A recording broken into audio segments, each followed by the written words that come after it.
एक बार गौतम बुद्ध से अभय राजकुमार ने प्रश्न किया कि क्या श्रमण गौतम कभी कठोर वचन कहते हैं।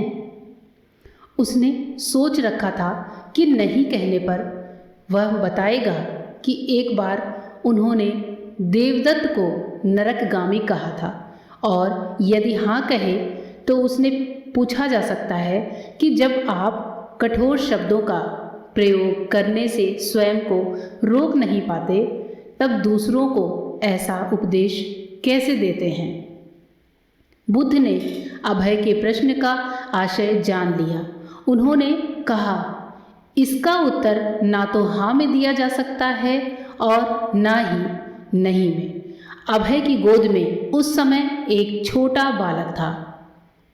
उसकी ओर इशारा करते हुए बुद्ध ने पूछा, राजकुमार, यदि दाई के अनजाने में यह बालक अपने मुख में काठ का टुकड़ा डाल ले, तब तुम क्या करोगे। मैं उसे निकालने का प्रयास करूँगा। यदि वह आसानी से ना निकल सकता हो तो बाएं हाथ से उसका सिर पकड़कर दाहिने हाथ की उंगली से टेढ़ा करके उसे निकालूंगा। यदि खून निकलने लगे तो भी मेरा यही प्रयास रहेगा कि वह काठ का टुकड़ा किसी न किसी तरह से बाहर निकल आए। ऐसा क्यों? इसलिए कि भंते, इसके प्रति मेरे मन में अनुकंपा है।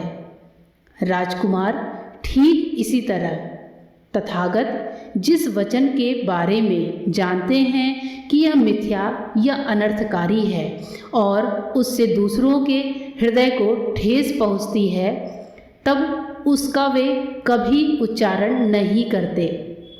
पर इसी तरह जो वचन उन्हें सत्य और हितकारी प्रतीत होते हैं तथा दूसरों को प्रिय लगते हैं, उनका वे सदैव उच्चारण करते हैं।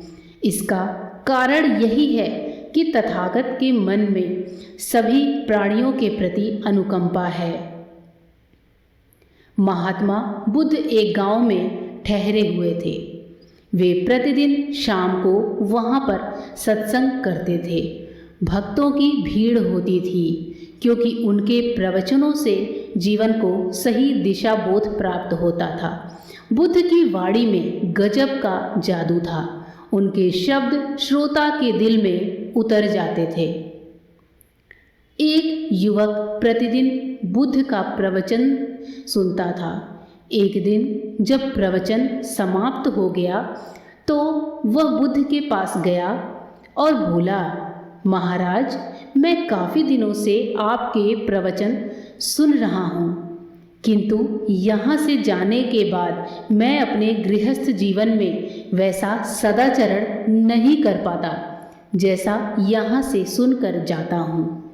इससे सत्संग के महत्व पर शंका भी होने लगती है।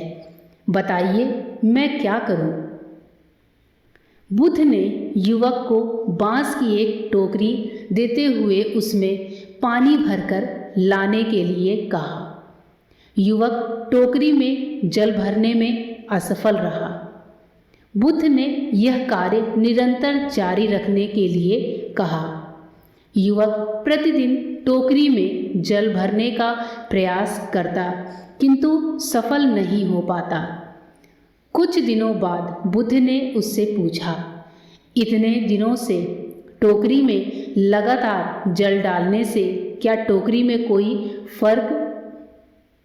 युवक बोला, एक फर्क जरूर नजर आया है। पहले टोकरी के साथ मिट्टी जमा होती थी, अब वह साफ दिखाई देती है।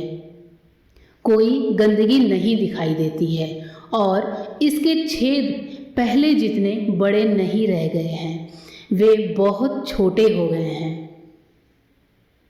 तब बुद्ध ने उसे समझाया, यदि इसी तरह उसे पानी में निरंतर डालते रहोगे तो कुछ ही दिनों में ये छेद फूलकर बंद हो जाएंगे और टोकरी में पानी भर पाओगे। इसी प्रकार जो निरंतर सत्संग करते हैं उनका मन एक दिन अवश्य निर्मल हो जाता है। अवगुणों के छिद्र भरने लगते हैं और गुणों का जल भरने लगता है।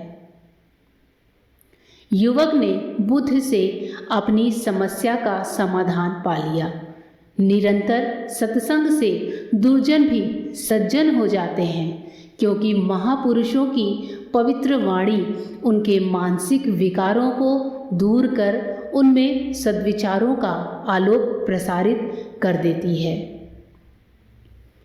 एक युवक ने बुद्ध से आकर कहा, मेरा गांव अशिक्षित है।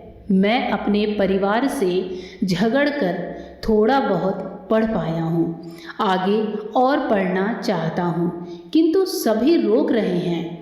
घर के लोग सोचते हैं कि खेती में खूब पैसा है और उसके लिए किसी शिक्षा की आवश्यकता नहीं है। यही सोच गांव वालों की भी है। कृपया आप मेरे साथ गांव चलकर वहां शिक्षा का प्रसार करवाइए। बुद्ध युवक की बात मानकर गांव आ गए। धर्मभीरू ग्रामीणों ने बुद्ध का सत्कार किया और रोज उनके प्रवचन सुनने आने लगे।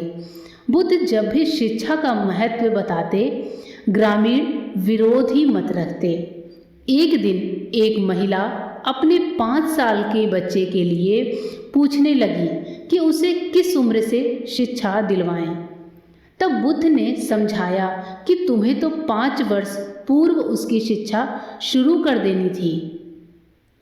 उसे क्या खाना है, क्या नहीं, कैसे व क्या बोलना है आदि बातें शुरू से सिखाओगी, तभी तो वह अपना उचित ख्याल रख सकेगा।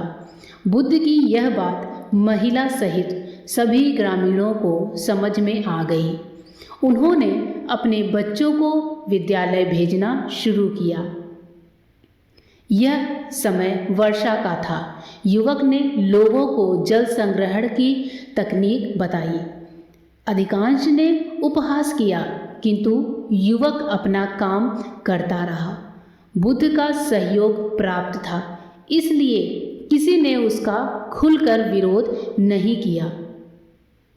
जब गर्मी में भीषण जल संकट के कारण फसलें सूखने लगी तो युवक ने कुएं खुदवाए, जिनमें जल संग्रहण की तकनीक के कारण खूब पानी निकला।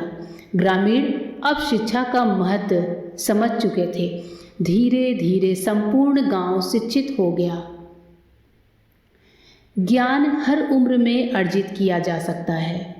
यही ज्ञान हमें जीवन में आने वाली समस्याओं के समाधान की राह सुझाता है।